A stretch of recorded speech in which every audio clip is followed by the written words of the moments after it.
Hello and welcome. So it's final assembly week when we're putting all this back together.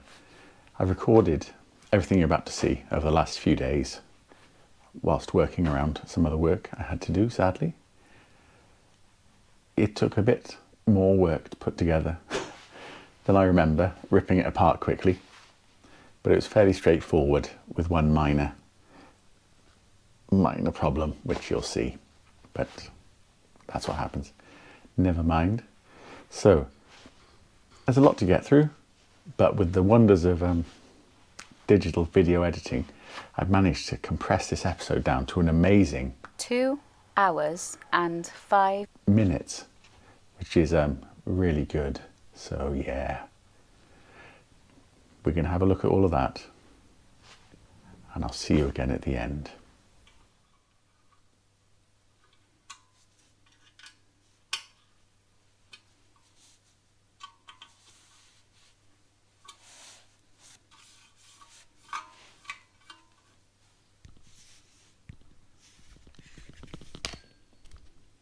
Okay. It's a nice little stainless head, domed bolts, instead of those ugly originals. Here I am with the paintwork so far. After a few sessions of filling and sanding, these are pretty much smoothed off now. So I'm going to give this some wet and dry just to make it even smoother. I'm going to put a coat of primer on. Now look where my sander has gone through to the metal. I'm not saying that's a bad thing at all. I love that finish. I love that bare metal. Not doing it, don't worry, we're not going all out. But in the near future, that finish might be very important. So just that lovely silver brushed finish that the sander has left, that might become very important in the next couple of months. Right, wet and dry. This wet and dry paper, it's amazing stuff, and once you get it wet, it sort of forms a paste and it sort of grinds away, makes it very smooth. Now I know I'm wearing my gloves and they're going to get wet, but the fact is I can't touch. I find it very difficult to touch any abrasive paper. It makes my skin crawl. But we'll do our best. But as long as I'm not touching it, I'm not too bad.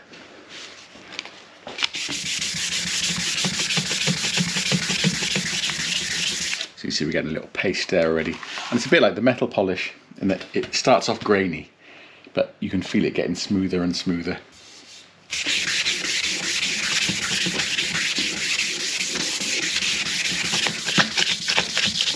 We'll get a whole lot of primer on it then. And hopefully that'll fill in any gaps, and then we rub it down again. And then possibly again, and again. And my fingers are well and truly wet now, but it's better than touching this horrible stuff.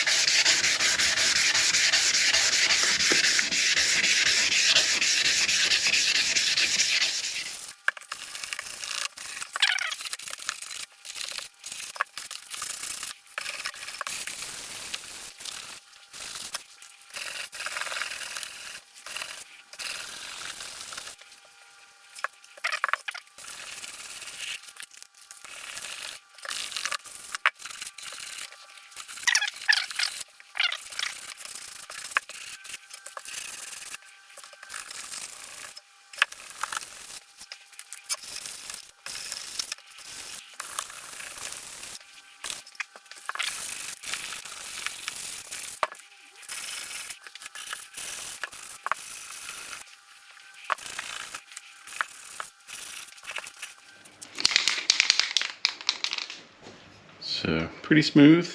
Let's try some primer on here.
I'm not too worried if this runs because it's going to get rubbed down anyway.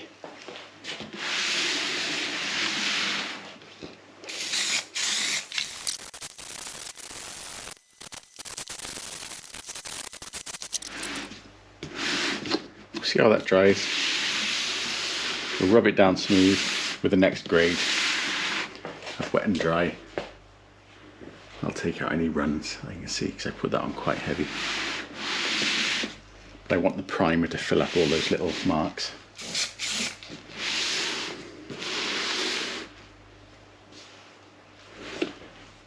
Lovely, let that dry. Oh look. That primer went on about as well as it usually does when I do painting. So while that's drying, we just need to catch up on something that we didn't quite finish properly, which is the seat. Now if you remember that crazy episode, we took a classic 350 seat and cut an inch off the top of it basically with a hacksaw. I'm sure go back and have a look at that if you want to see what that was like. But it wasn't completely finished, so we just need to do a bit of tidying up. And we might try out a special tool if I'm brave enough. If not, I'll be on eBay for another seat.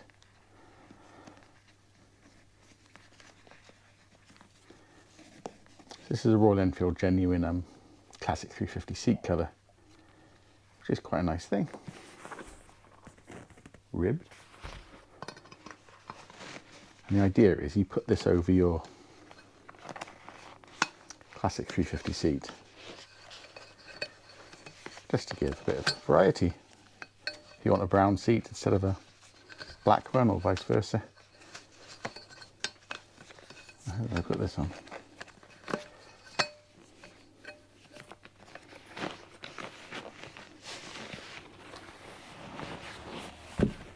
Yeah, so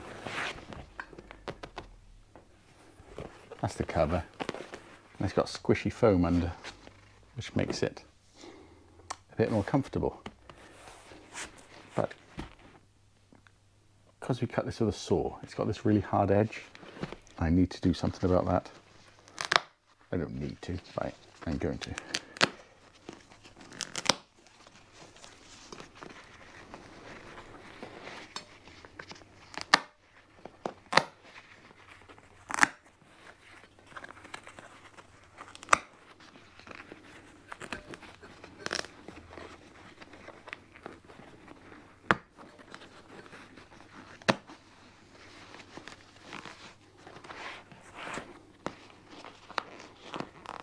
Considering there's about 100 staples holding this on originally, 5 or 6 staples did just as good a job.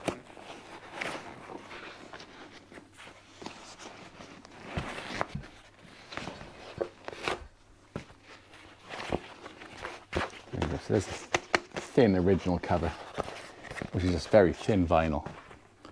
And it's the Royal Enfield official cover accessory, which is got this nice foam.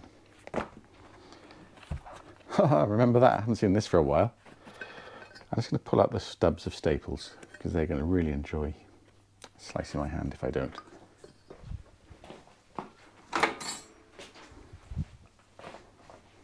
Where are you little buggers? There. There.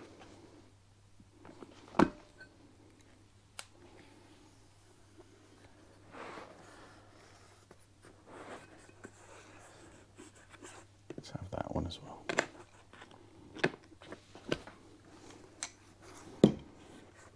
Should we take the bracket off, or is it helpful? Might leave the bracket on. So anyway, if you remember, and I wonder if I can find the bit. Alright, can't see the bit.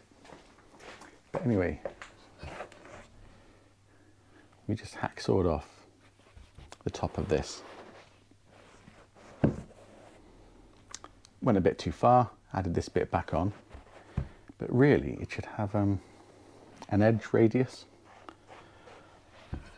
and you need to pop that back on. It was okay, but it's making the seat look thicker than it It is really, so it just needs to go.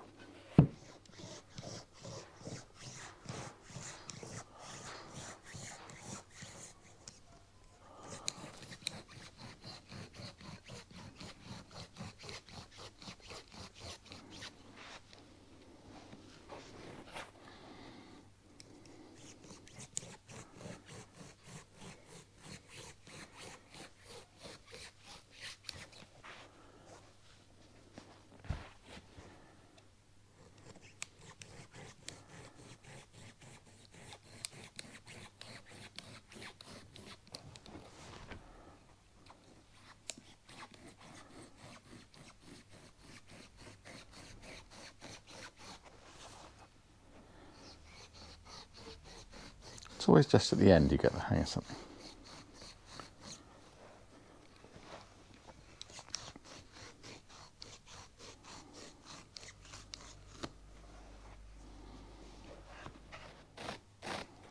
Oh, that's a good way. Messy, but good.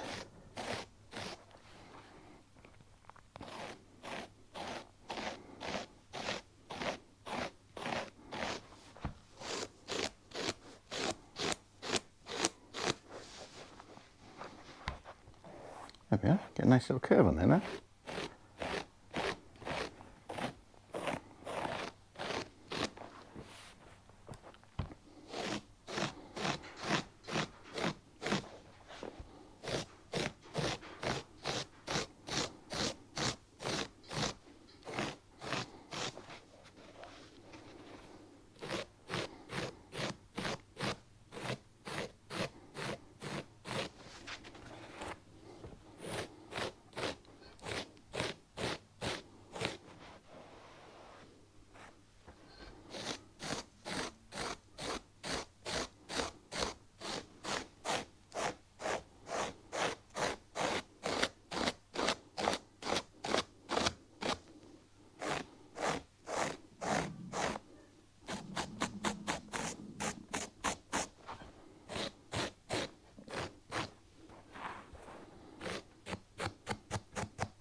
Have a look.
Yeah, a bit nicer, a bit more curved over on the edge. Right, let's fire up the staple gun, put some staples in this.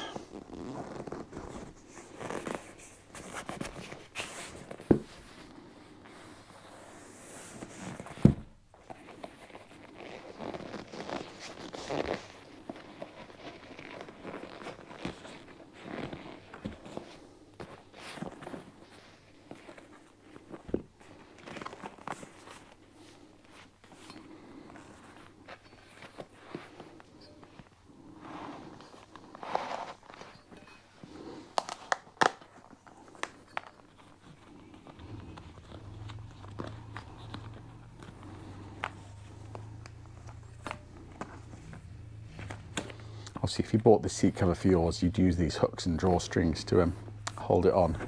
But I'm going to staple this one on.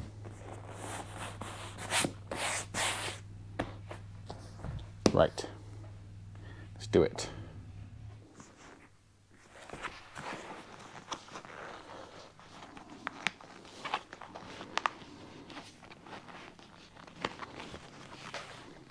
Get one in the front just to hold it.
I can just get the corners sorted, the 4 sides, and we can fill it out.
Yes, it is easy to shoot them in your fingers.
Just a couple more.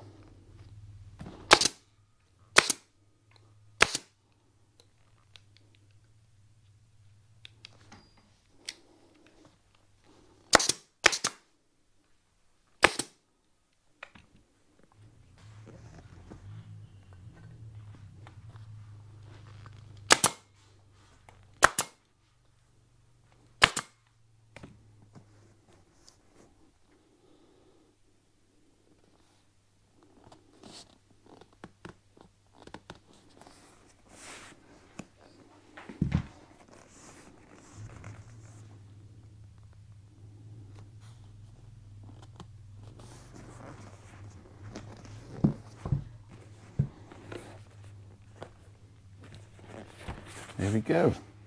Done properly. I can't wait to see that on the bike. It's a lot of staples. It's not coming off now. Well, better not be.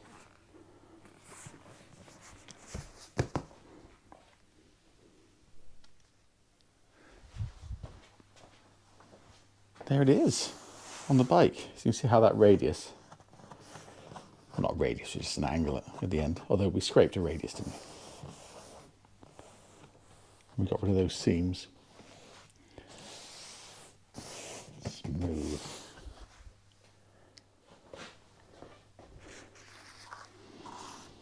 So the primer's dried. It's done pretty well. A couple of runs, but we're going to rub this down now anyway. It's a much finer paper now.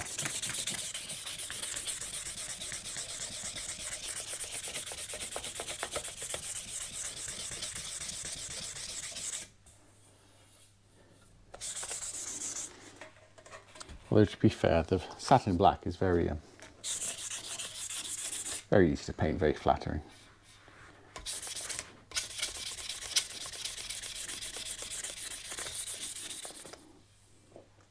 Okay, I think we'll do another little coat of primer on there. Tomorrow we'll be painting that black. But same day for you, don't worry.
Good.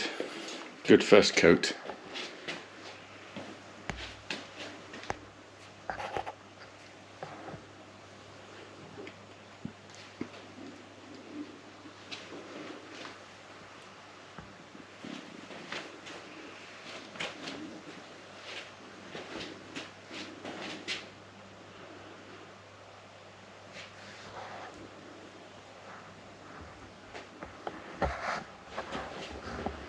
Got it all?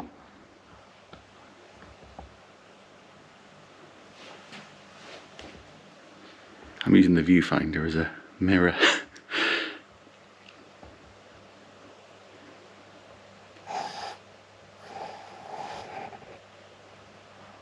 that white or is it reflection? We'll double check anyway.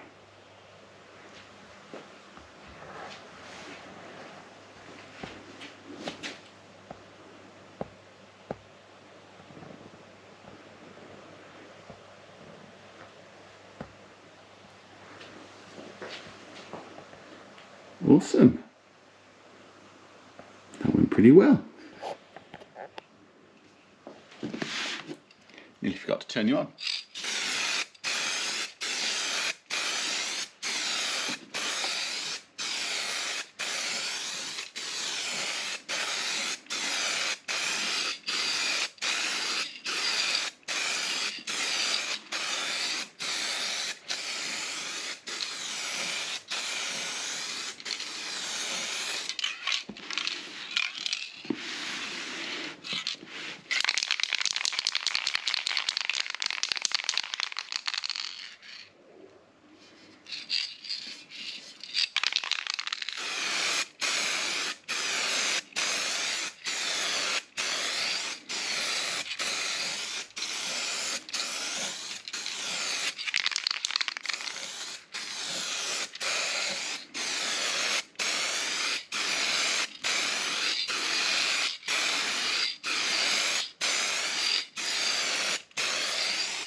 think that's pretty good for a first coat. It's all sitting nice and flat. No need to push it for a first coat.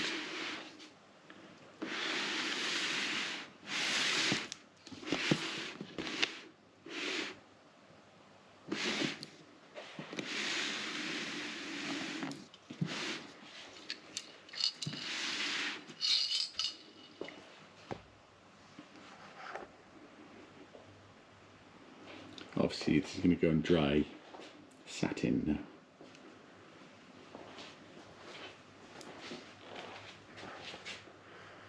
Like the original tank.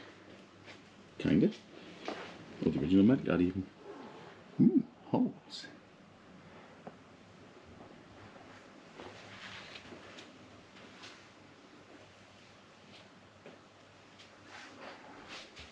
Great.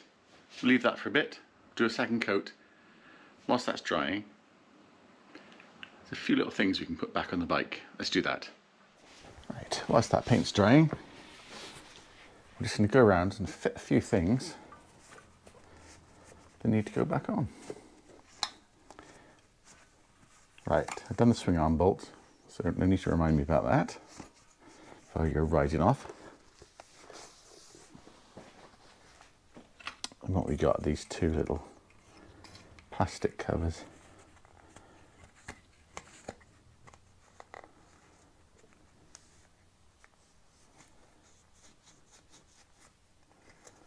Give them a wipe. I forget how dirty everything was on this bike before that mammoth cleaning session.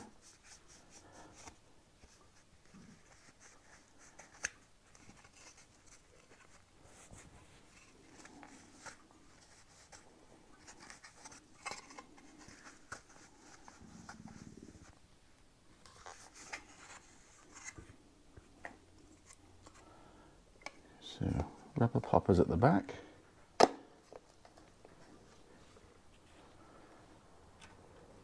Big spreader washer at the front.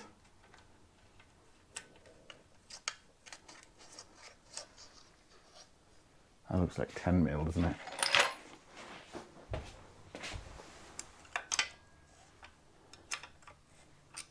I did briefly consider drilling some holes in there, but I didn't want to push it, so I've left that for, but you know, nothing safe from the drill.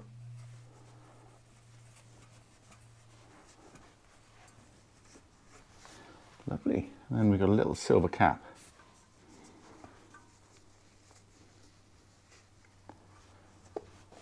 It looks like we've got a tooth, a levering hole and a clip, so there must be a... Right, there's a tooth at the top.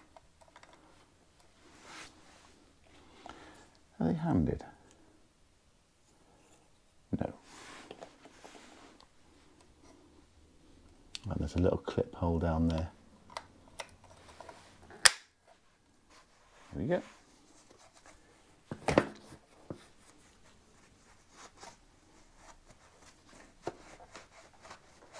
Must be getting a final clean before it goes out. I'm still waiting to pick up my torque wrench, so I'm just going to do this sprocket really tight for now. Maybe when we get it, we'll come back and do it properly.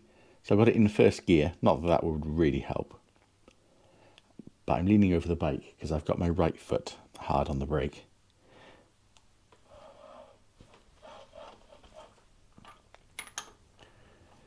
Although it's still turning, so it has to pick up the slack in the chain, obviously. So hopefully that chain link will hold.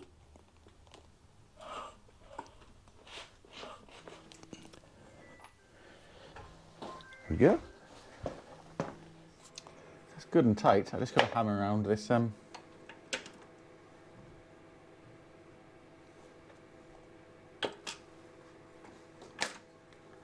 locking tab.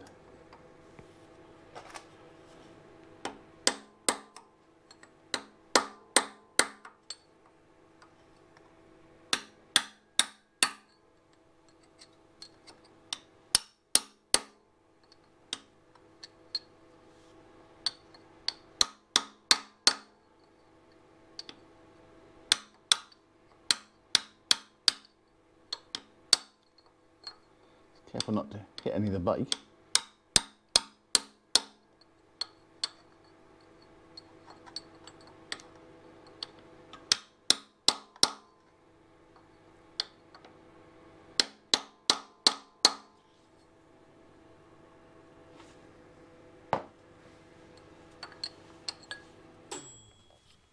There we are, all locked down. Now, cover can go on. Sprocket cover was still dirty. Was probably clean at the time, but because everything else is so nice now, it made it look rough. Just 2 bolts held that on. Better find those. Got a lot of bolts left over. I don't know if that's good or bad. But then we did take a lot of things off, didn't we? That looks like one of them.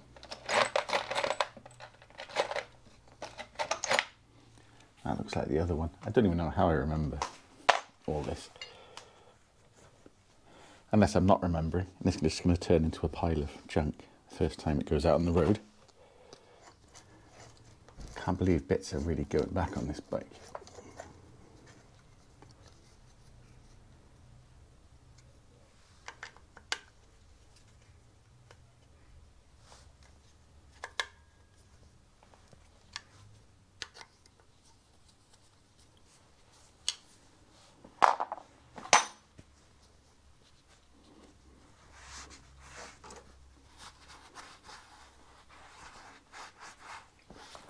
It's almost too clean to take out now.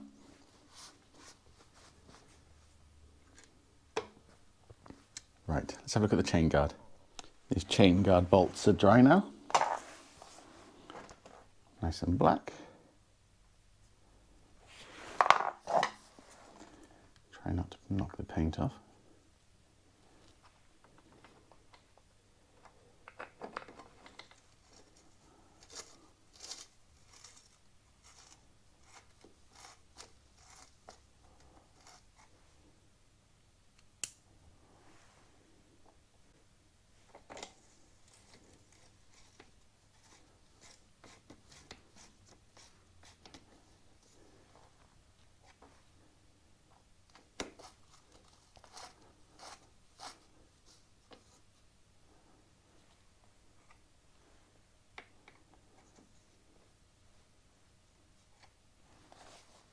Good.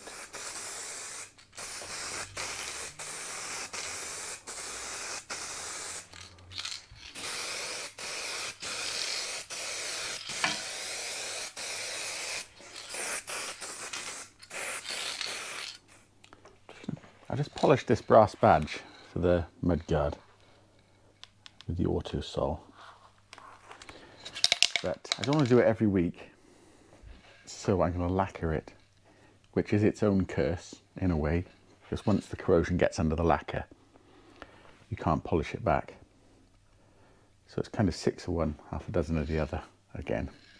But I am going to lacquer it, because I think it will last longer.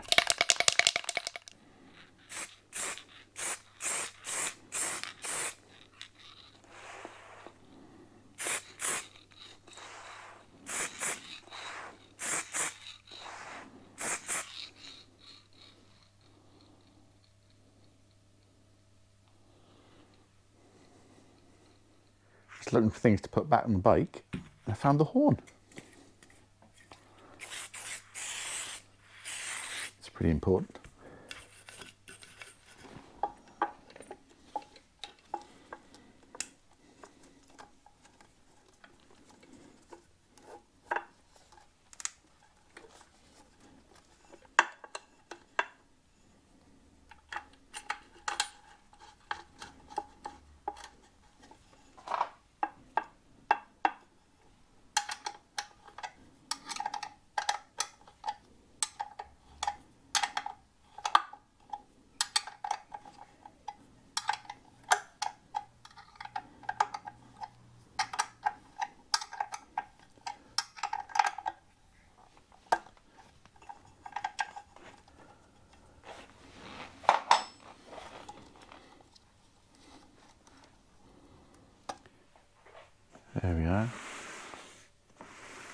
drying off lovely, so that's lost its gloss. Still quite sheeny, but you can see it's like a hazy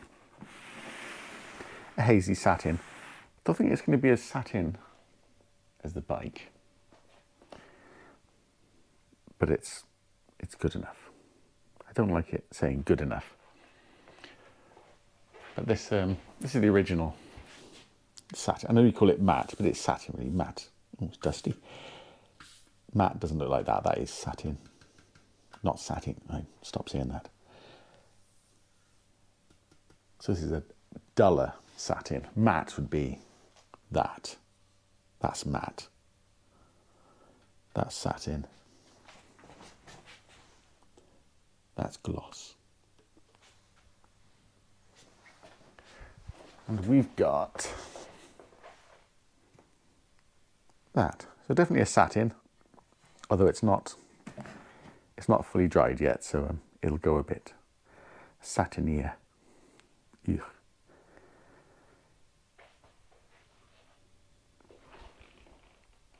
Happy with that. Happy with that though. Almost there, guys. Almost there. Okay, and I've also got, didn't come with it, I've also got this Royal Enfield toolkit. I think someone supplemented it with a whole lot of extra spanners and things.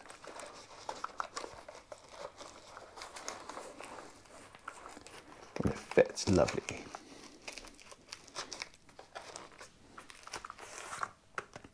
Excellent.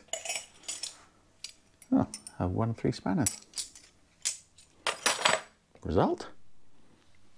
Right, painting stuff cleared away. Let's hope that's the end of that for another project. Now, here's where we were at with the tail.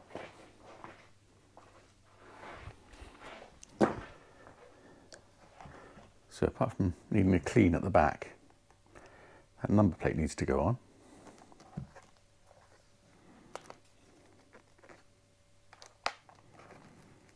And that rear light has got these short cables which need to extend. This is the original bit of wiring. Now this is much longer than it needs to be because obviously it went all the way around the mudguard. But now it doesn't need to go as far.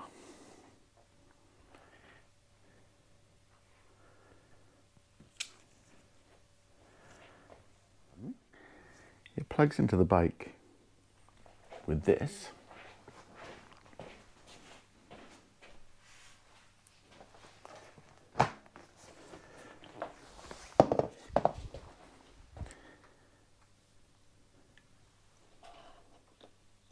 Which is just there.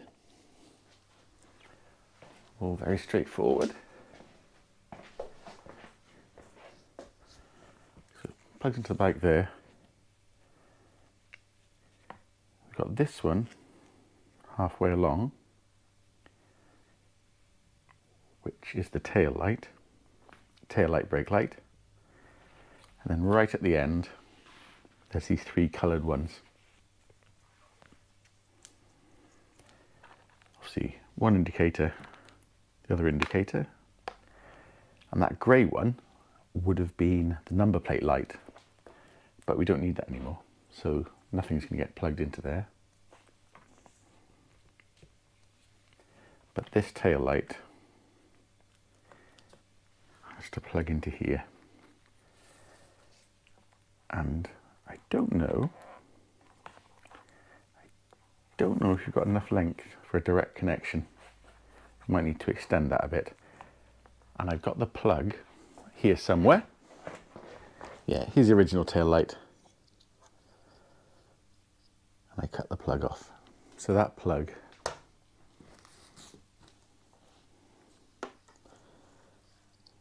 that will go on there. And those 3 wires need to connect to the tail light 3 wires. And I bet you I cut that probably 1 inch too short to make it all work. That's all right. Wires are easy to extend. If that's the worst thing that happens, don't worry. In fact, I wonder if we can fake that. Let's go over to the bike.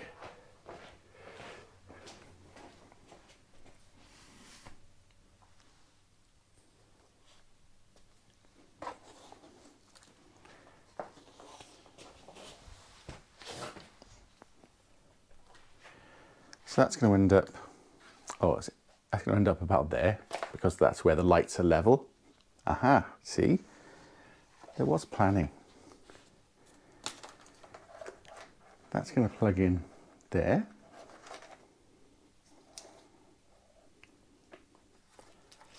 And that's going to connect to the lights. Now, Royal Enfield have done all the thinking. They're very clever. And they put a little trough on the top of this. So the cables are between the metal and the plastic. They've even got a little rubber thingy here and little grooves. So all the cables are running above the plastic and below the metal, all nice and protected. So that's going to come under. It's going to be close. That's going to come under. That's going to connect. That's going to connect. And then this is a bit long, but this is for the indicators, but we'll double that back on itself, and we'll lose a bit of length on those indicator leads. Excellent. Right, I just need to work out what these 3 wires do, and that should be relatively easy. Let's fire up the multimeter.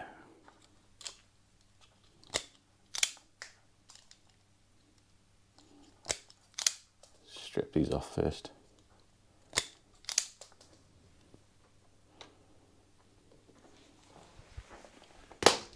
Let's put the tools down there. Let's not snatch defeat from the jaws of victory by dropping it on some lovely bit of paint.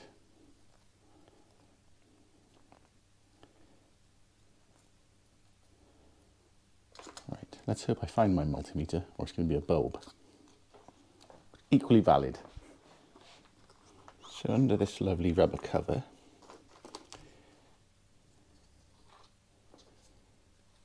is the multi-plug. Let's plug that in. Lovely, lovely. So I'm surmising at the moment one of these is ground or negative, same as the frame. One's the stop and one's the tail light. So before I do anything, I'm just going to bleep out with my multimeter to see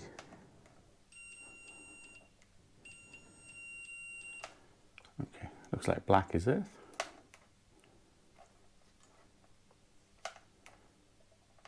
Nothing on the other two. So if we call black earth,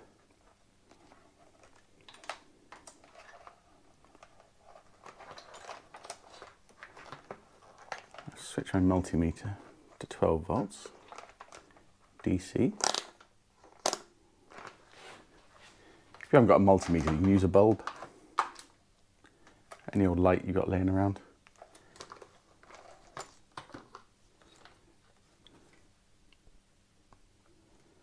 So if you hold black on negative, one of these is stop, one of these is tail. Let's put the ignition on. Okay, ignition's on. That should give me tail light straight away. Okay, 12 volts on that one. Nothing on this, I hope. If I reach my leg over and try and push the rear brake pedal, hopefully we'll get 12 volts. There we are, brake on, brake off. And the tail's on all the time. Okay, that's the brake.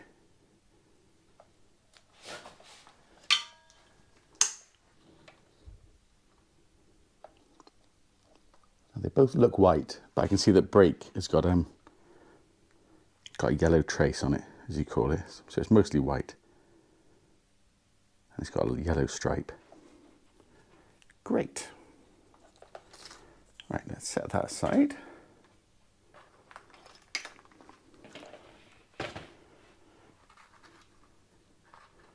Now if I went back in the old videos, we worked out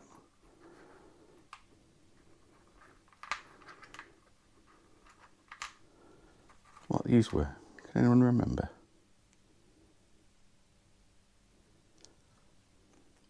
I got a feeling it might have been counterintuitive where black wasn't the earth. I can't remember. Stuff it. Let's just play with it. Even though I haven't got time to go back through all my videos. Oh, grief.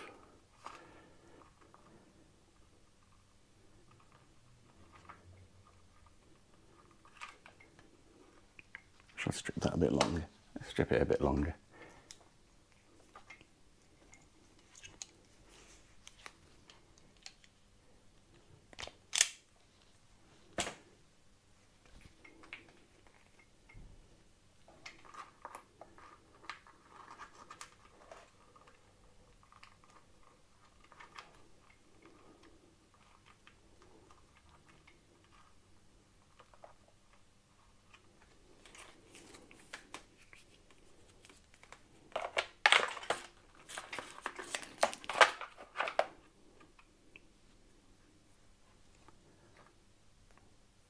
Okay. If you go that side, let's have a look. So ignition on. White, yellow trace was the brake, so I don't want to see that at the moment.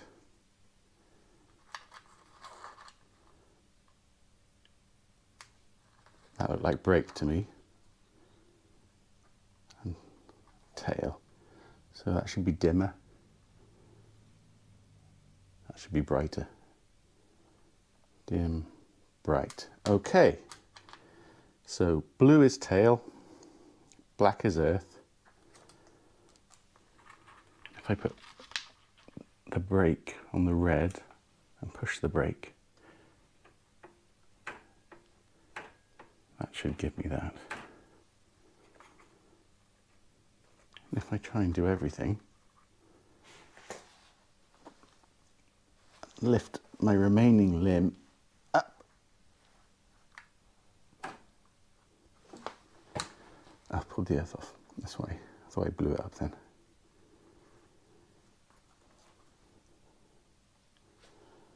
Right. Reach. Great. Stop, stop. Right, so red is stop, blue is tail. Cool. Ignition off. So I need to join this plug on. There's obviously innumerable ways you can do this well and badly. You could sort of twist them together, loads of insulation tape, or you could solder them and heat shrink. Use those chocolate block screw connectors. But weirdly, because of work, I've got a connector kit. So I might do it properly. There is a chance. So we've got, this has come with bullet connectors on already. So these just plug in. They're a tiny bit loose, so I'll nip these up with pliers.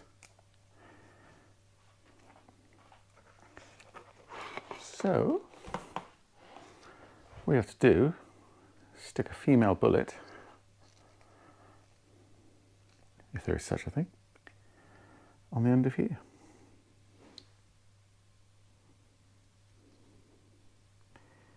Make sure you've got enough length. And then stick it in the red jaws.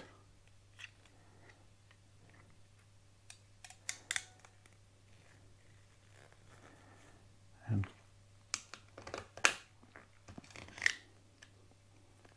pull it in until it releases. I usually do it twice, so you get 2 grips.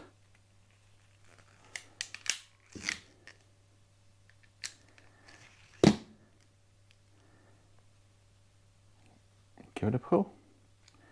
There you go. Nice and simple.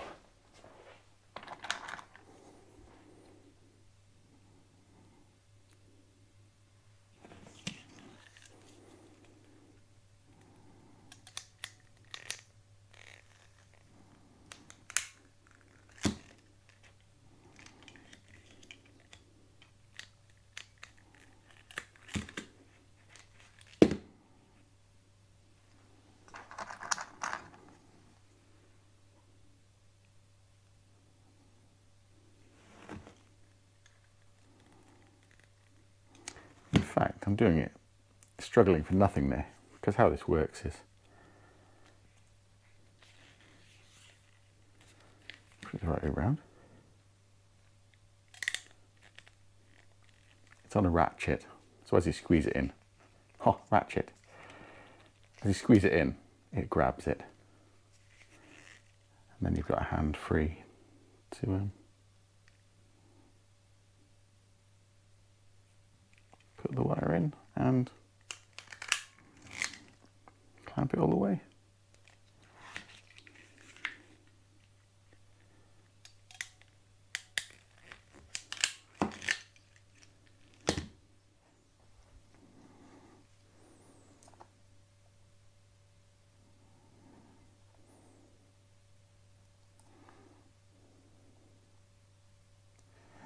The Royal Enfield is beloved of its grease on electrical connections. I'm just going to put a tiny bit on these just to lubricate them a bit. Not lubricate, rust proof. So, should we go through there first?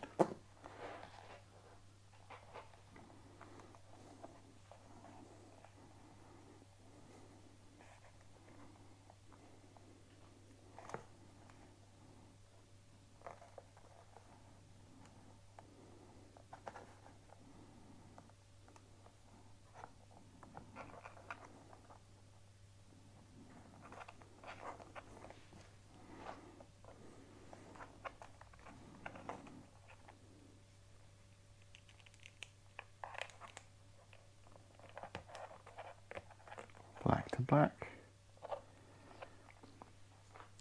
Blue was the tail light, which was the one without the yellow trace.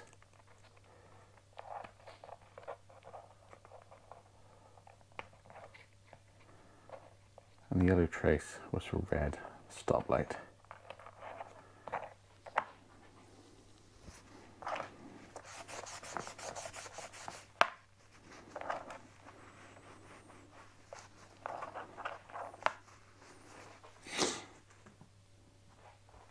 Very good. Right, and they go up there.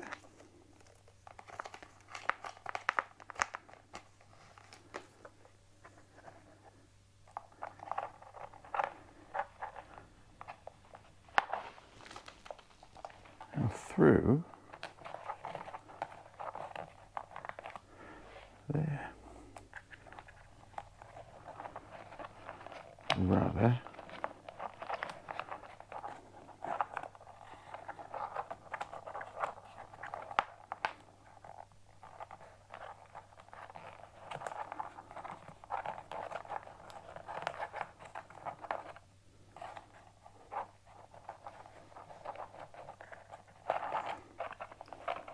In fact, on the original, it might be the other way around where they go.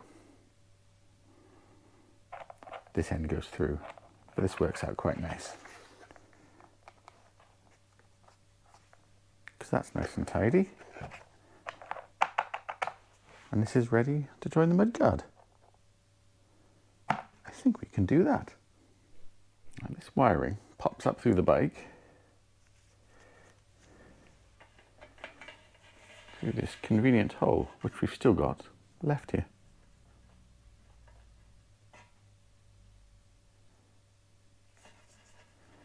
And there's a fancy rubber grommet.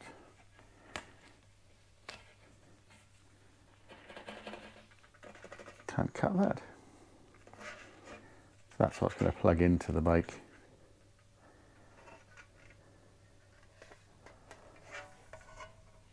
And underneath,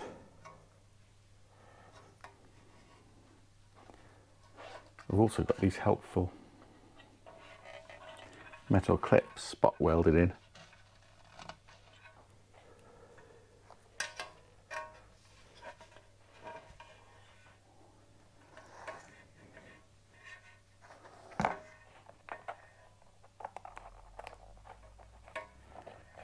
Red, green, don't need grey.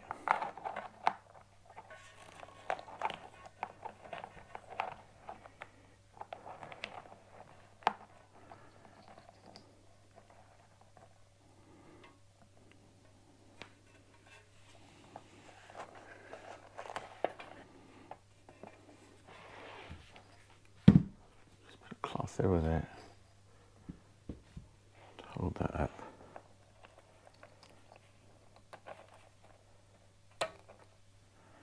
There's the rear light.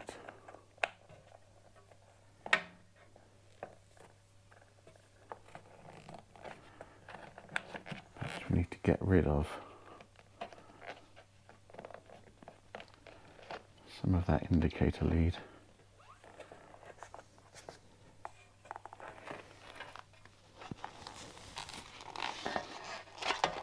Try not to get it, ouch, where the bolt holes are.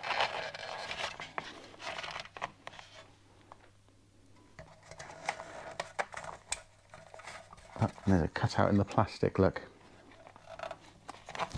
For the cables.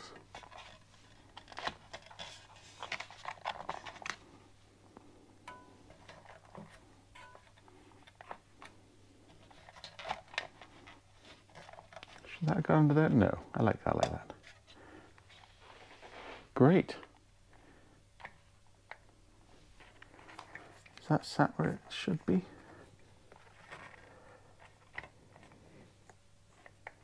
I think so. Let's put some bolts in before it changes its mind.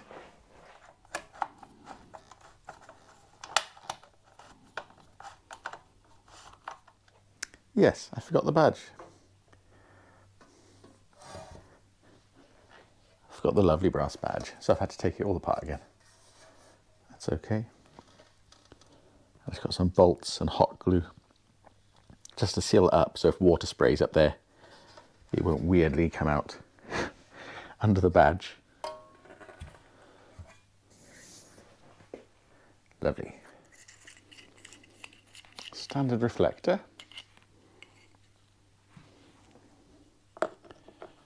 Goes there.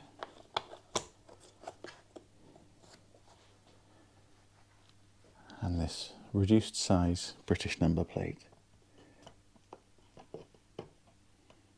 That's it. No, it doesn't quite fit. That's okay. I didn't quite think it was going to. It's in the UK, we have to have a reflector by law. I expect you do in all the countries. Yeah, that's okay. You can get lots of aftermarket, smaller ones. One more thing I just thought of. I got a bit of this push on U channel. God's sake. A bit of this push on U channel, which is for protect. Do you know what? I'm just going to start again. Just before we put this on the bike, I got a bit of this protective push on U channel to protect bare metal edges. I think it was on a van I bought once. But either way, it was in my kit. And I should be able to push this on this edge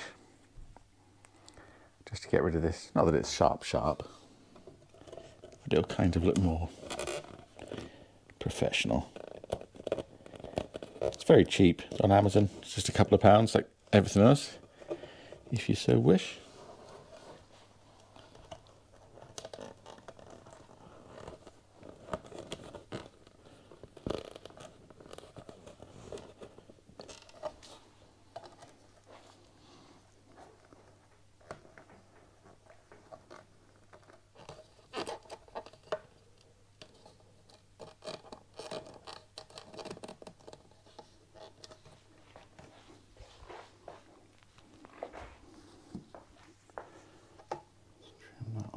Trim it a bit shorter than the other side, actually.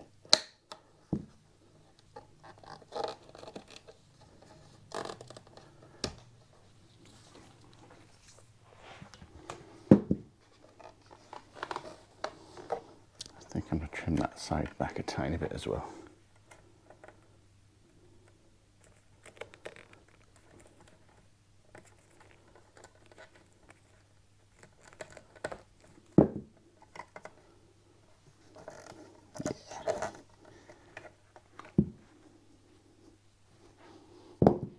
Basically inside it's just a rubber U channel with a metal sort of horseshoe inside, That's what does the gripping.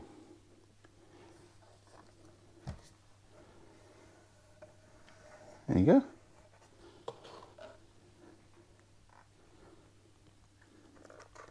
That stuff is a bodger's delight, isn't it?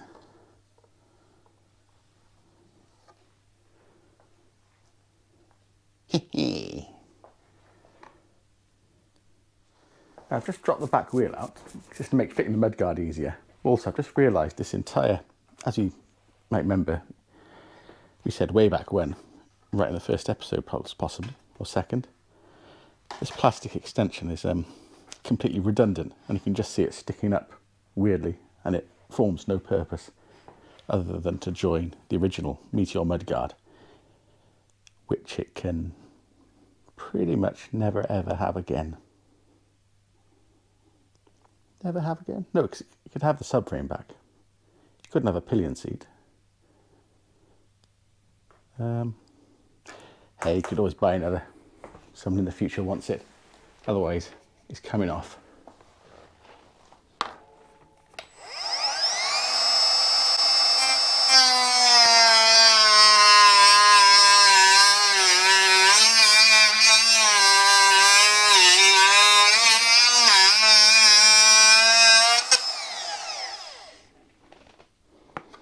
Makes an excellent burning smell.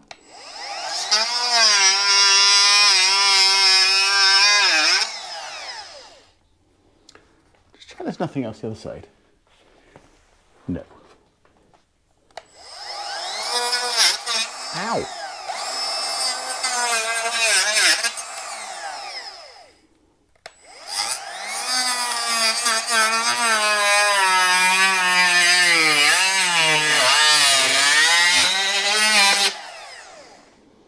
Instead of hot sparks, it's hot plastic.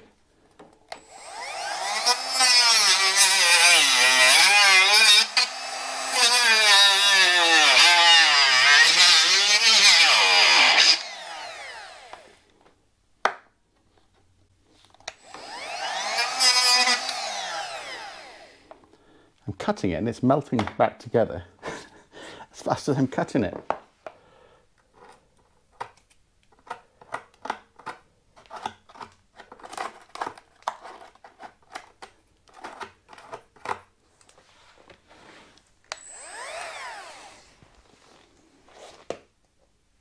I have to go left-handed for this bit.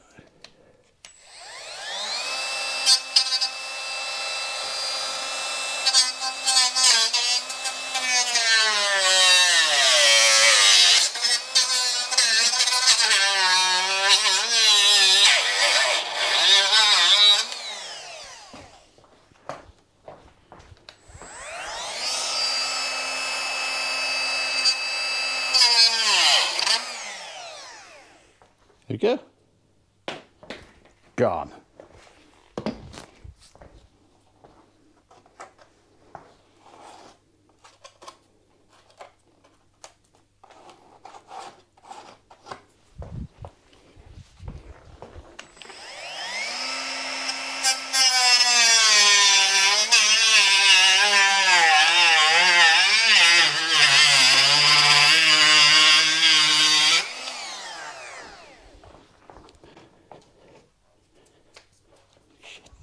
Bloody hell, that's hot.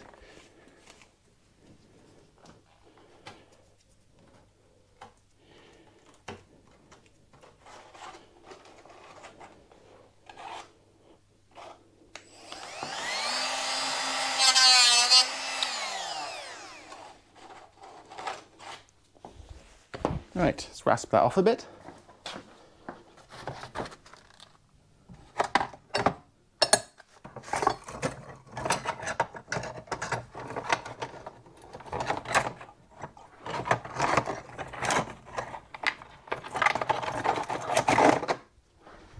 Have I got a special file for butchered motorcycle plastic? Seems so.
we go.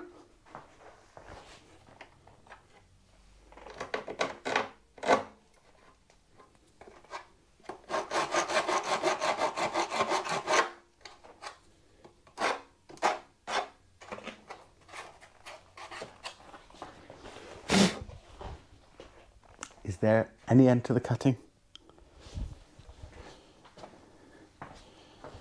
Okay, for this to happen, about 8 things need to happen at the same time, in the right order, without damaging anything. So we've got front locating bolts, rear locating bolts, 4 spacers, rubber washers. This shouldn't be too bad. Let's do the front first. So, small bolt, small spacer,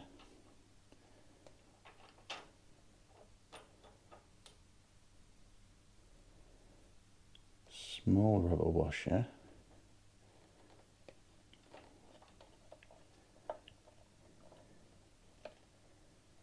somehow push the bolt through the rubber washer.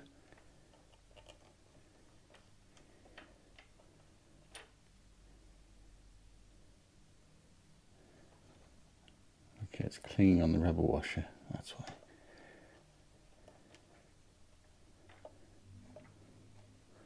And without scratching it. Nope, rubber washer's gone.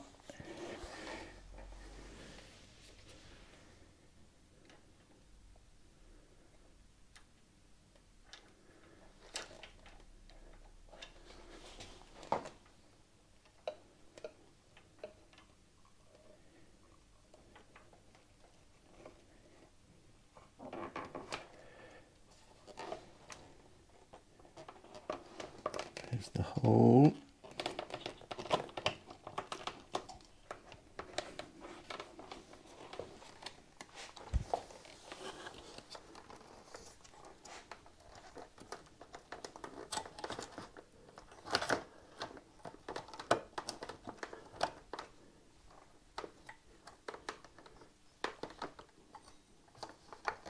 Wish I'd brought the Allen wrench over.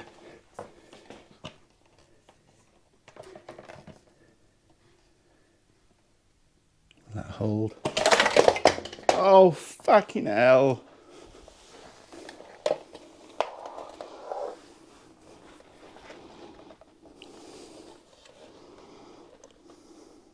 For fuck's sake.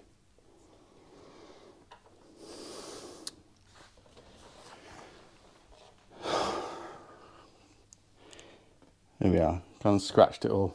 Right, another day wasted. Will I paint this again?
Obviously this side, it wasn't damaged, doesn't really need any paint, but it's to keep a wet edge to it, so it blends in.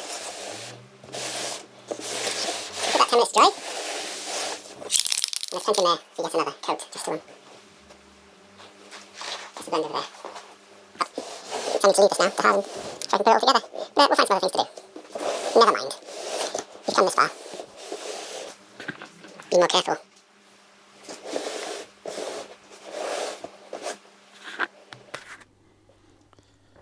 Good morning. It's the next morning. I'm over our little mishap. These things happen, especially when you're maybe rushing a bit. But all lovely, all painted again. Didn't get any on the brass. So let's put it back together and have another go. Slower. Right, back to the scene of the crime, and we'll see if we can do a bit better this time.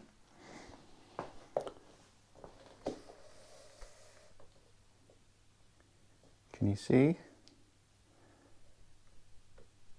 Right. So I've got this side ready. I got all my bits. Oh, why did it go wrong? It went wrong because I wanted the Allen driver. That's right. Just to help me push it through. That and me letting it fall off.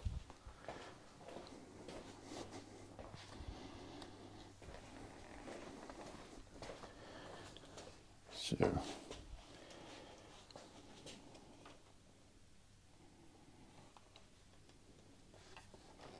and I'm refreshed with a cup of coffee and everything as well. So.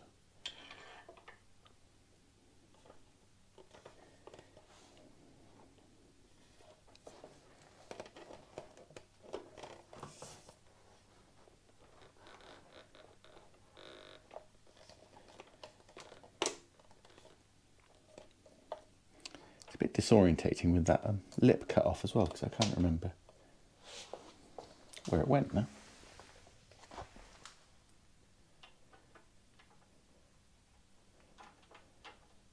But it did go on, so it's going to happen again.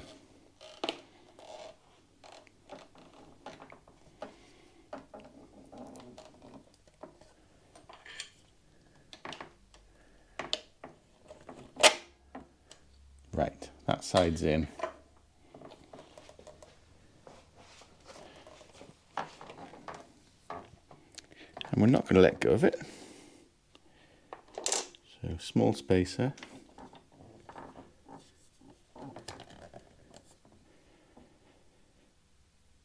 And a rubber washer.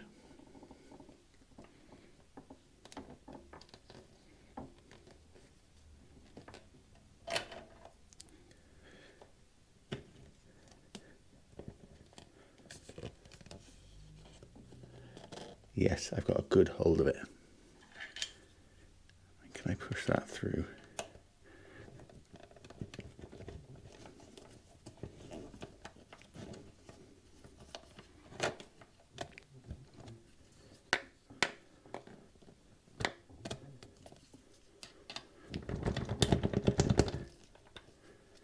It's close.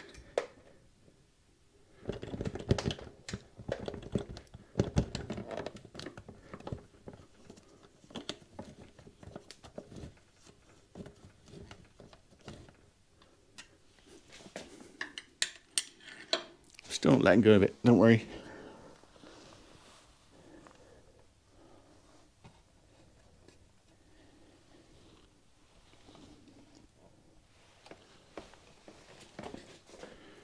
All right, up a bit.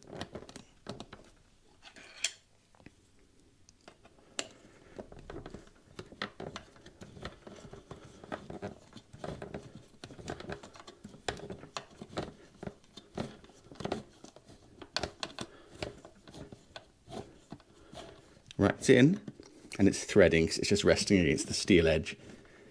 So it feels a bit like a bolt.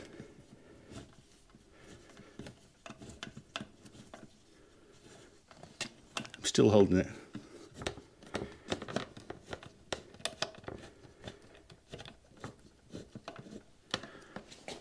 And that side's through plenty. Holding it a bit less now. I'm not holding it at all now. Okay, they're through about 20 mil, 15 mil.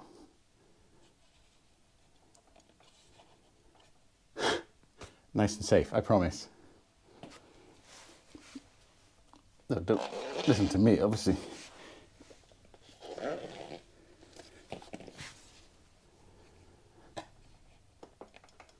Well, hey, look at that. That's solid already. It's not even done up yet. Of course, in this dimension, it's quite wobbly. But the big bolt's going to sort that.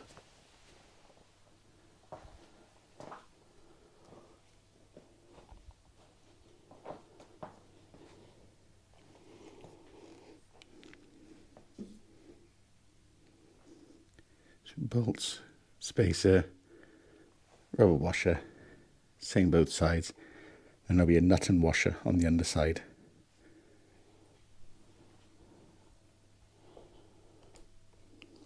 Awesome. Right. Time for the big boy ones.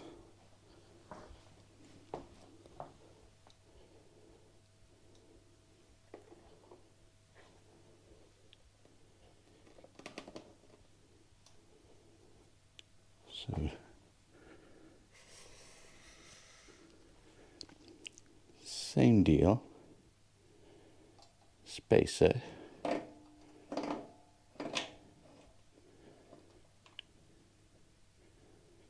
Rubber washer.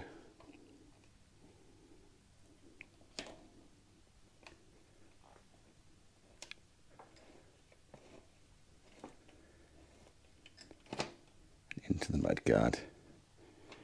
And the space is for the rack.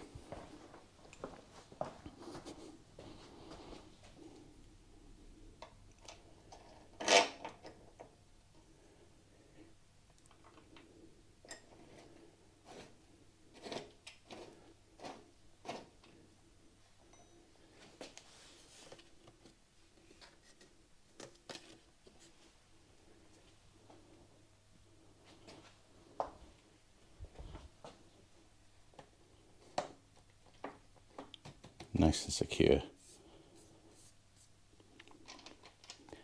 I'm not going to do them up tight, but I'll pop some nuts on the back to make sure they can't fall out, as if they could, but that's what we thought yesterday.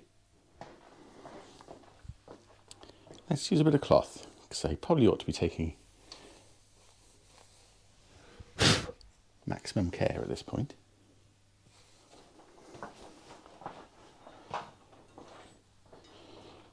This rack has to go on the outside of these spaces.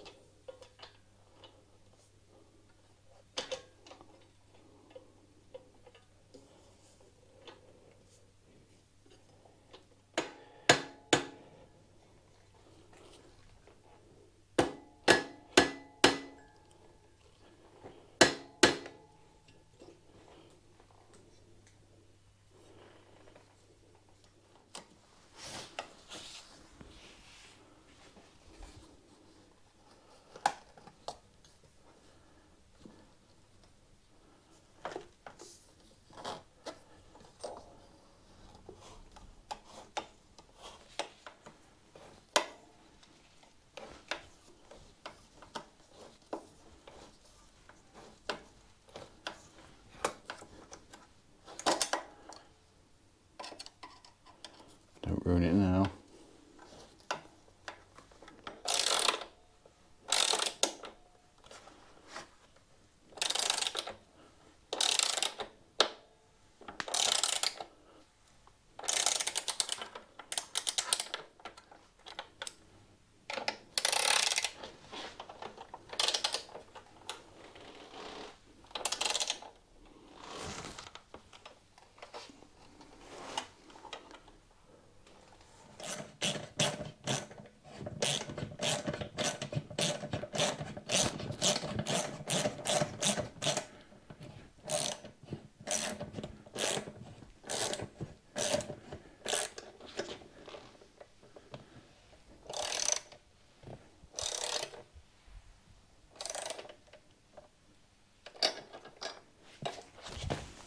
One just in front.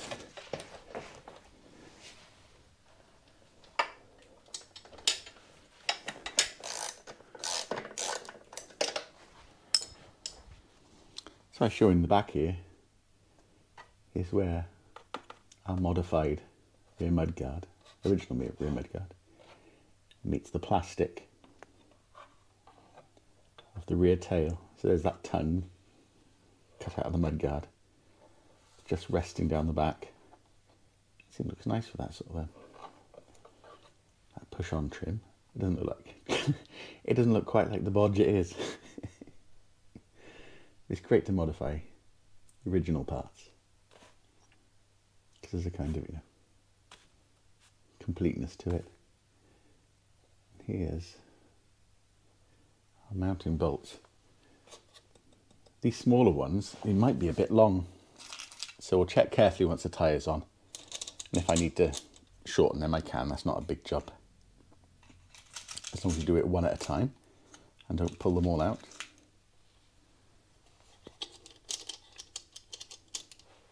Set some washers. Should we go all out and have some spring washers? Yeah.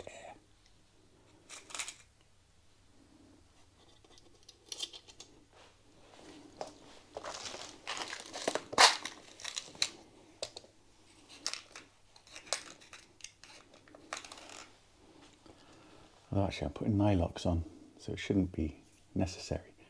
But because there's an angle difference going on, I'm interested in using that spring washer just as a way to sort of slightly smooth out that angle.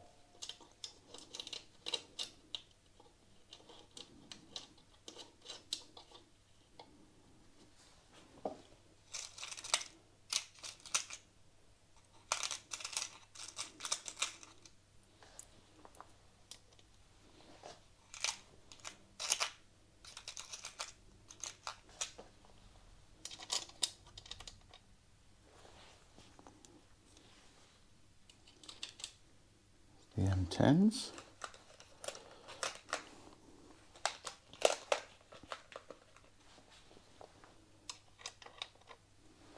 That's not right.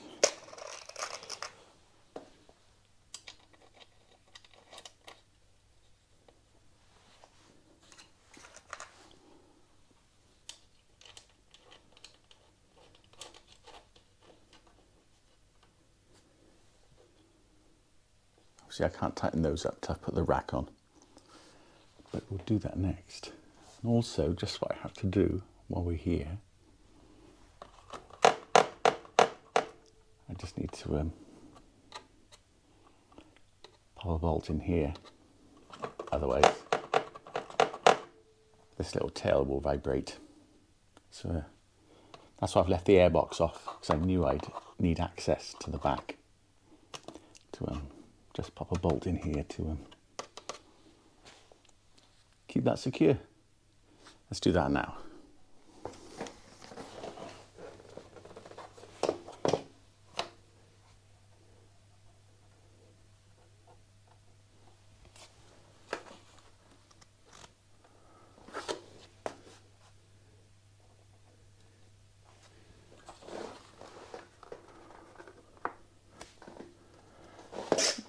Taking reasonable care not to drill a devastating hole somewhere I shouldn't.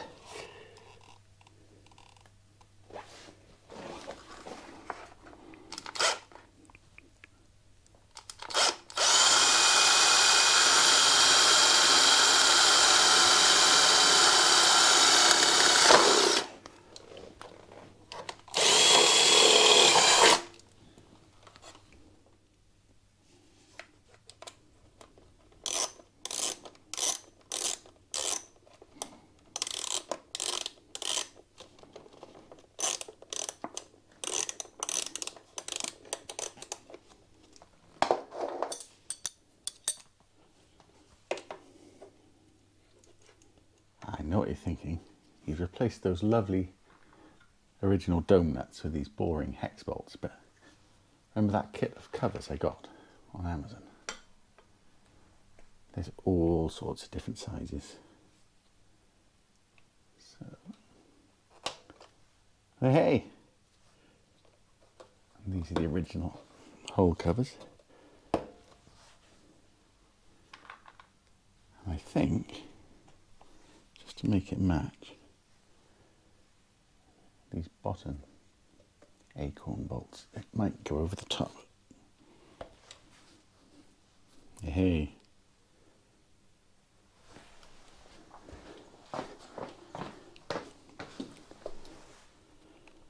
Pretty good, huh?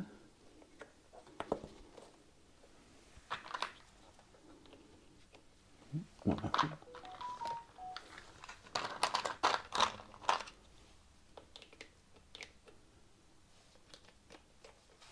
Not that one.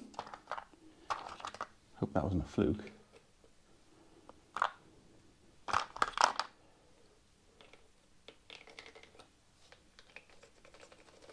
They're a different size now.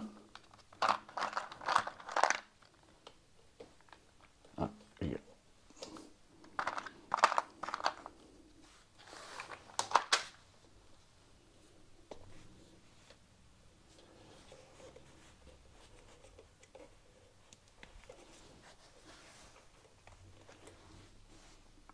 These things are quite addictive. What else can we do? What about that one?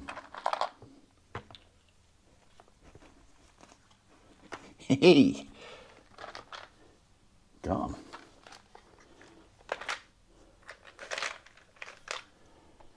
What else have we got? Will that do that one? No. No, that's a bit loose.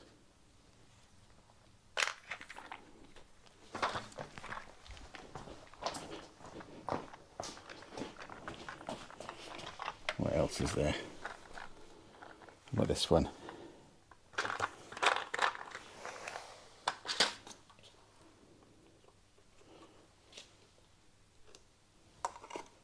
Yep.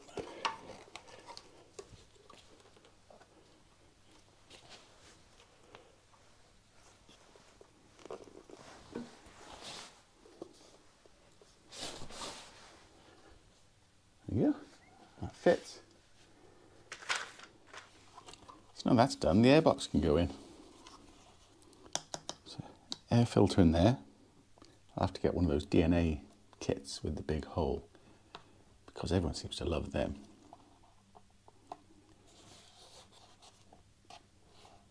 Now, how did this go on?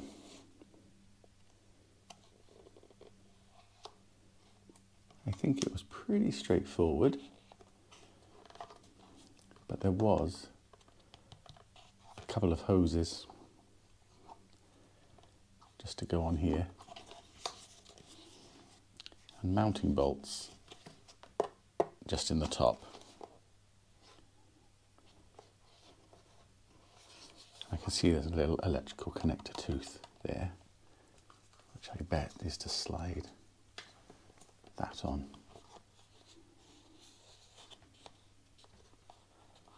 Right, where are these hoses? Right, here's one hose.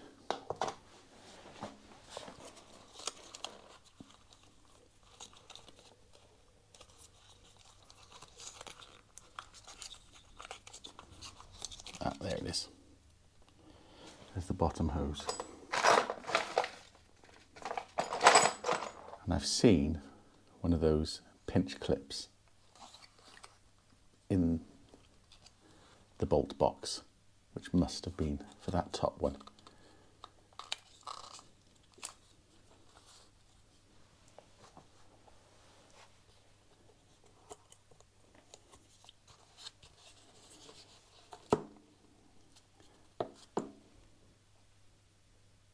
This seems to be quite a tight arrangement actually.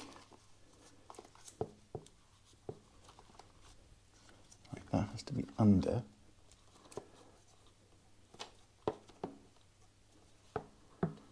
That has to go up.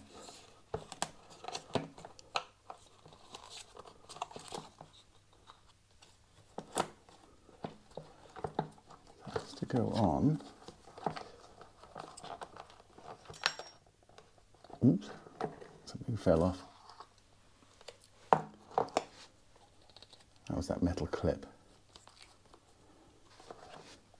So the most important part is the intake, for sure.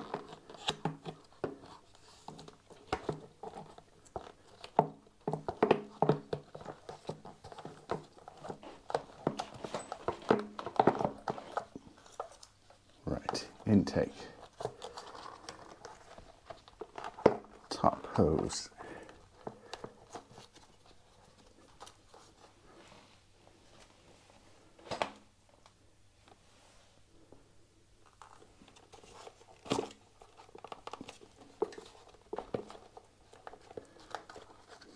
bottom hose, and pinch clip. Rather top hose, top of the bottom, bottom of the top, I don't know. We got another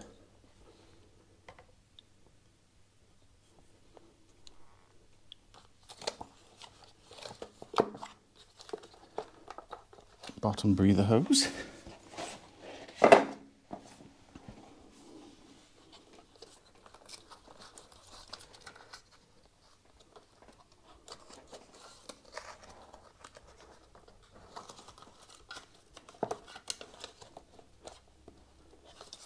These hoses are just a vent for the crankcase, so where the oil lives.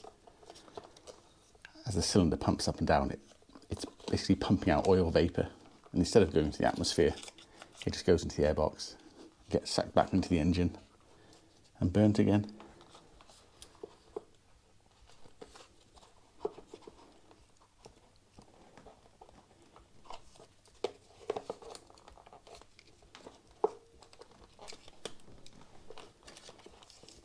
That's tight.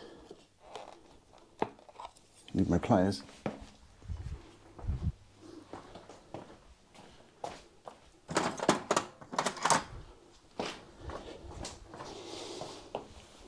Or washing machine grips. Actually, I think I pushed it on a bit far.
Okay, top hose is clipped.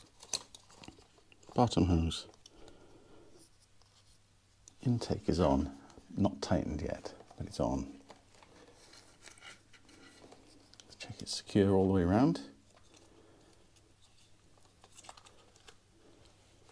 Nothing's pinched. That's going to hook on there. I'm going to do that second.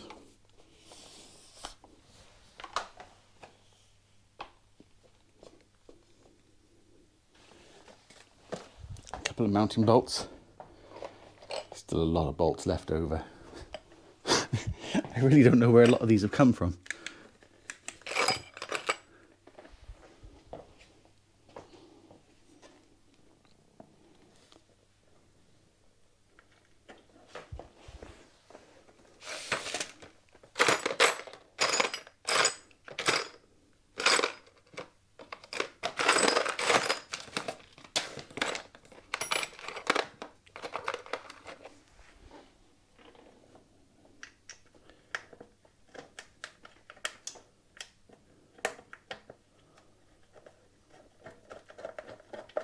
So many bolts left to choose from. It's an unused hole there, and I'm wondering if that's off the for the Classic 350 airbox, which would be slightly different.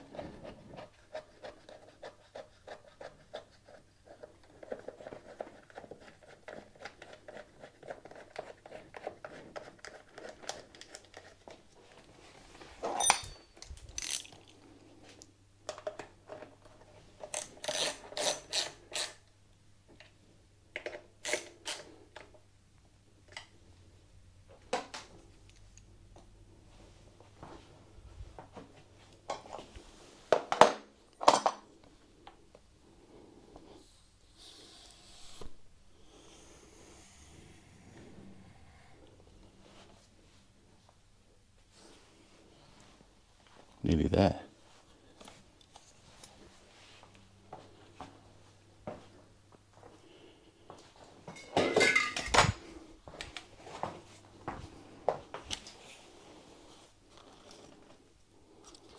So we've got that connector system.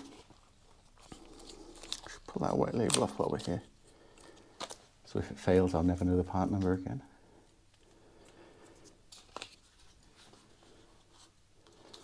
And we've got this little mounting tooth here. And a corresponding receiver on there. So I'm guessing that was the main generator plug.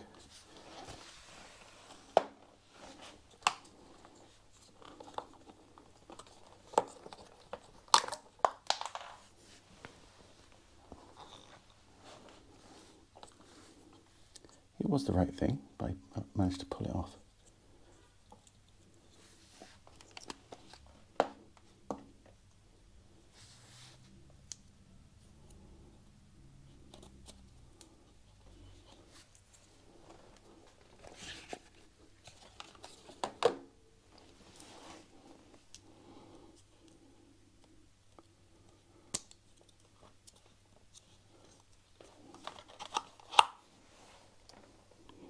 I think that's going to be easier, just to push in that hole.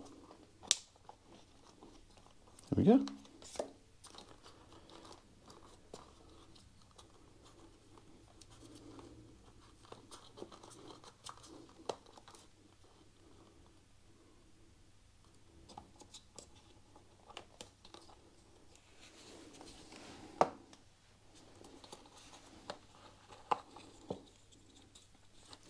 You don't want to do this, because I think that wire is wrapped around the wrong way.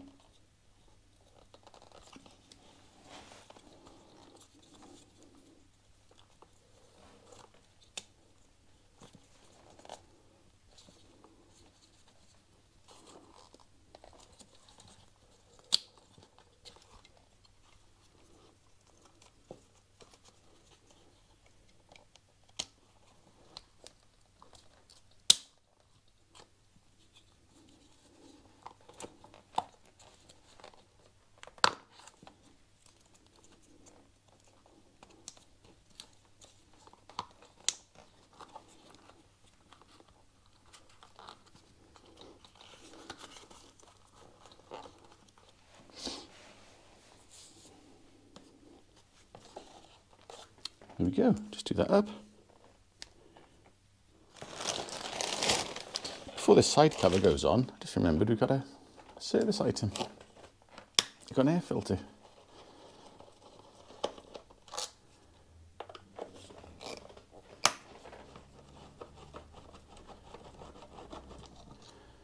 One of our upcoming, after it's done, projects will be to put one of those DNA filters kits in here.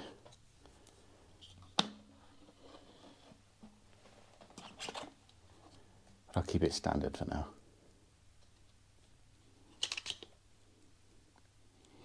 So these filters suck from the inside out, so that the outside always looks clean. But if you look inside, you can see the dirt. Look.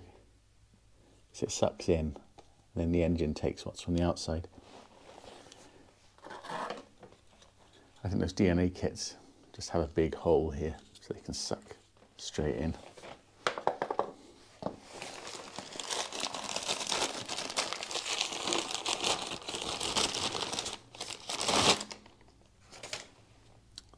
Nice new filter here. Nice and clean. Instead of dirty.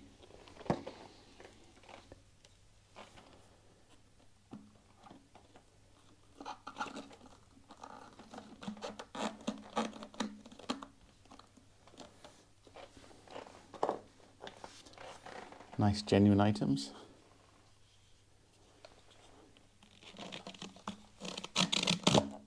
Snug.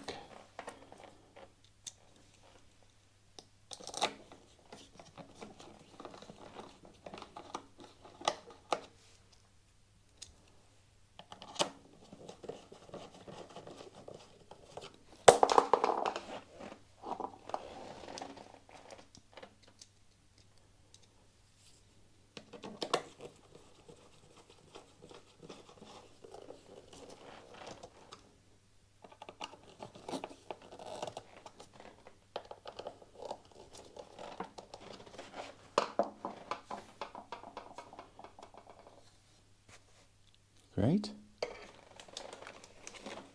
I think we're ready to fit the side cover.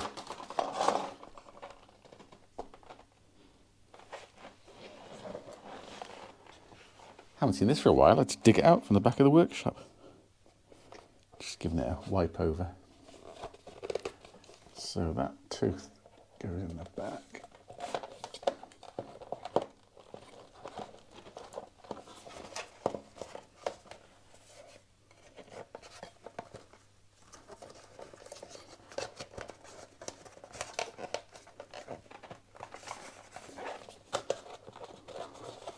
There's a rubber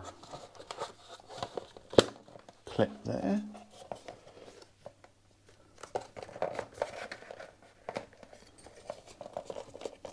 Make sure that's not trapping anything.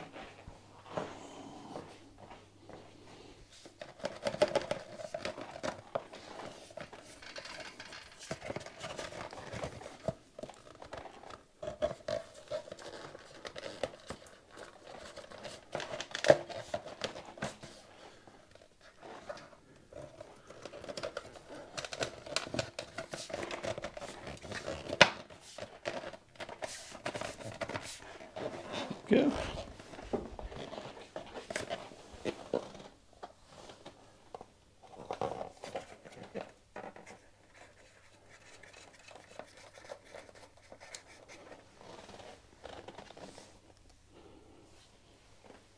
One down there.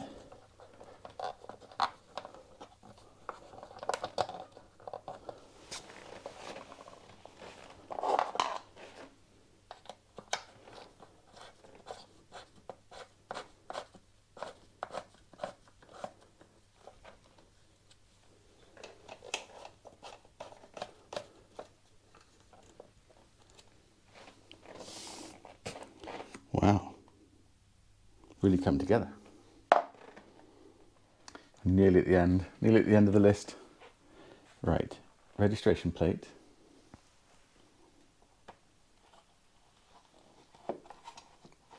But we need a reflector. So this is just, as always, a couple of pounds on Amazon. A basic reflector, and I think that's going to go somewhere there.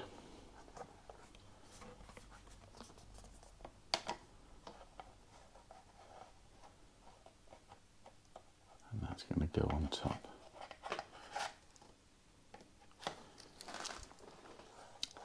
Because some of you around the world, I know, your registration plate will fit in there. And the original reflector fits on this little tongue. But in the UK, because we've got much bigger number plates,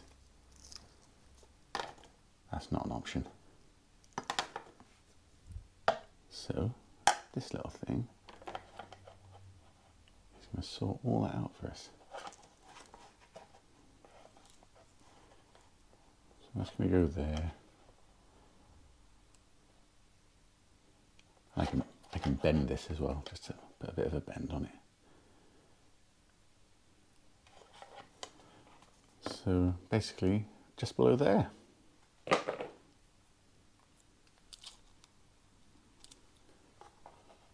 So we've got one bolt hole already.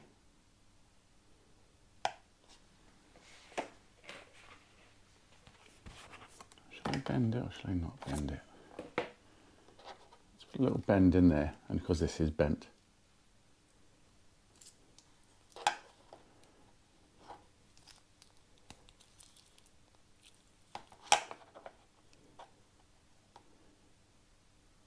So, little bolt, little hole, and a little bolt.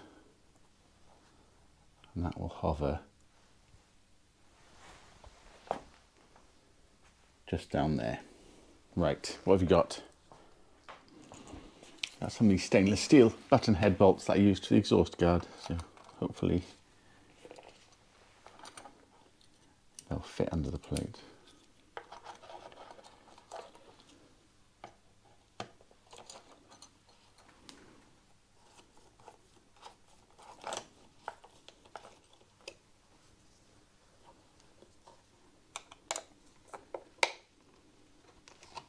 No, stay there.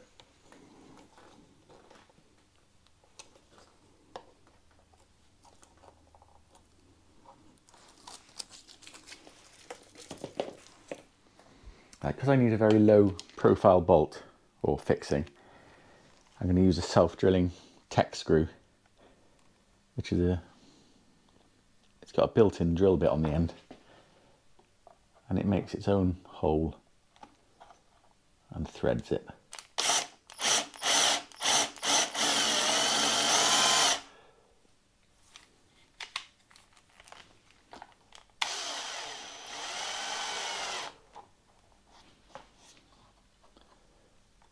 Lovely.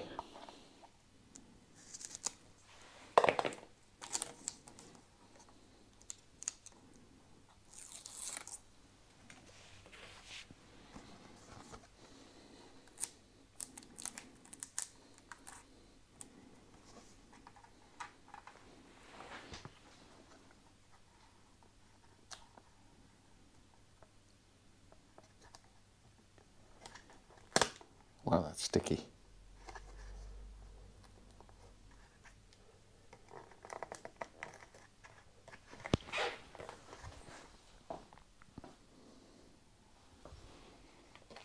Okay.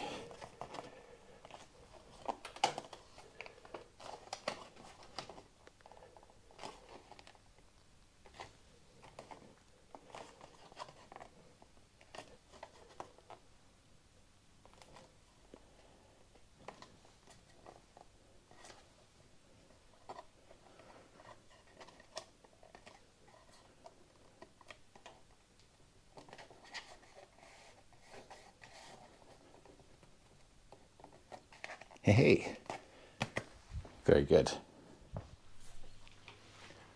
Right, we're nearly there. But one more problem. Obviously, I've been doing all this work and it's been on the centre stand, which is great. But as has been pointed out to me, thanks very much, the centre stand should rest against the middle silencer, that huge rusty box we took out. So now the centre stand is going to hit the bike. So we just have to come up with a little solution to sort that out. And I'm sure this won't be hard, because of everything else we've done, I'm sure we can sort this out. So I put you down there and we pop it off the centre stand.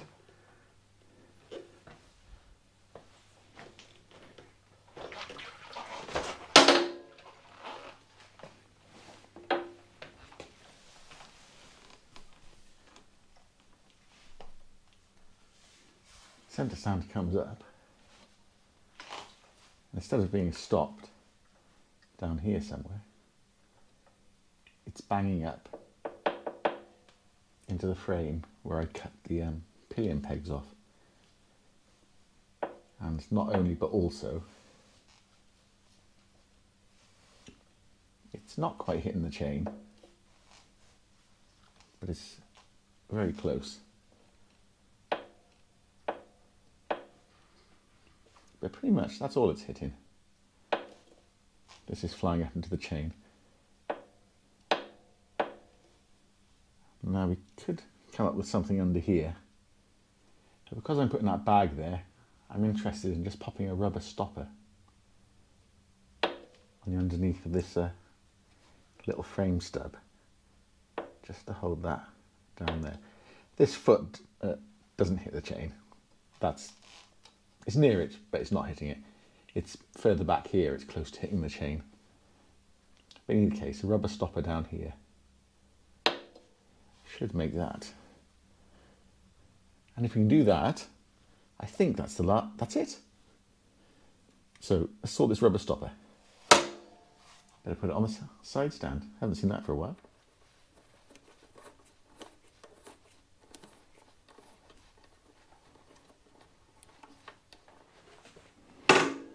That's the side stand.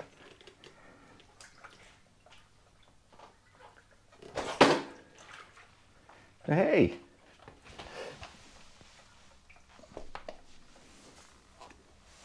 There we go.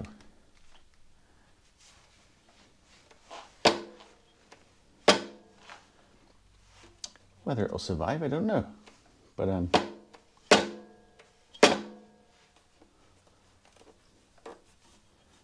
see how it works out. Of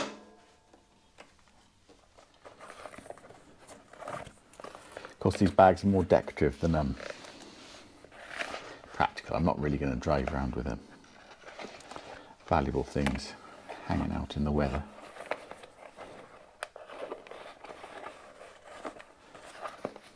Especially on the other side where the exhaust is. Be a bit warm.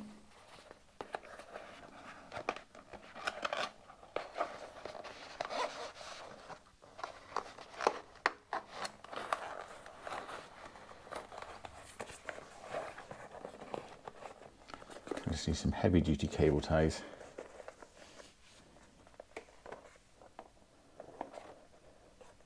Because that's what I use in work all the time, for cobbling things together. And they work really well. Not as good as doing it probably, but it's only version 1 after all.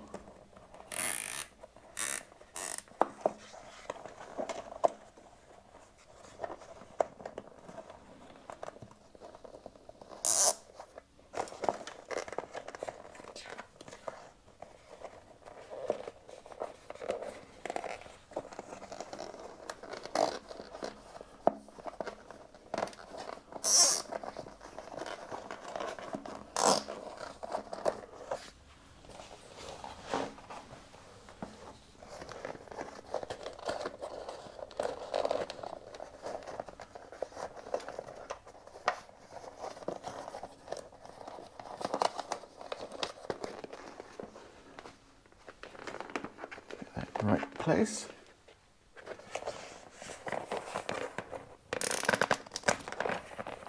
Do them up tight.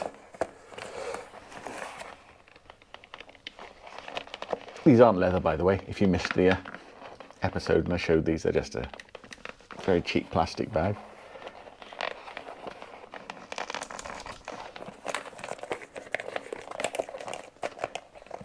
Excellent. Well, I say excellent. I mean, functional.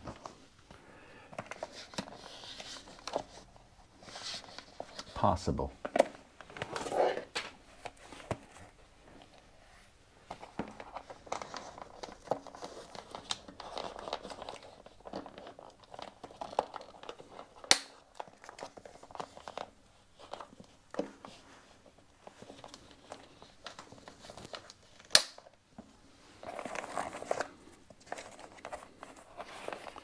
Usually I'd slit them off with a very sharp knife. I'm just going to leave them on.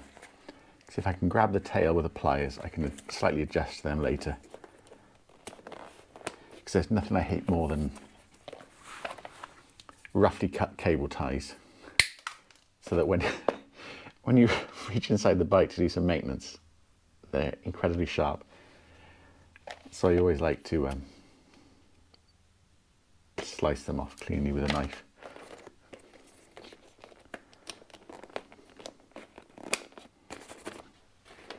Right, there's the bag. There's the centre stand. Just comes up to it, but is not hitting it. Should be enough to get my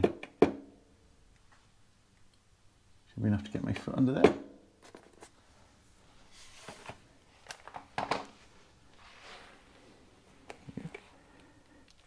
Centre stand. Comes up nice and high too. So like it hasn't even got a centre stand anymore.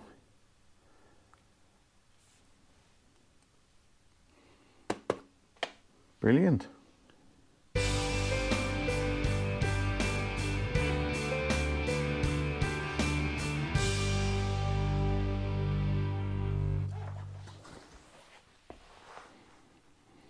Well, here we are. I think it's back together correctly. Nothing's loose, nothing's wobbly. Everything works. So I think it's ready to take for a ride. Now, it's quite late and it's been quite a long video.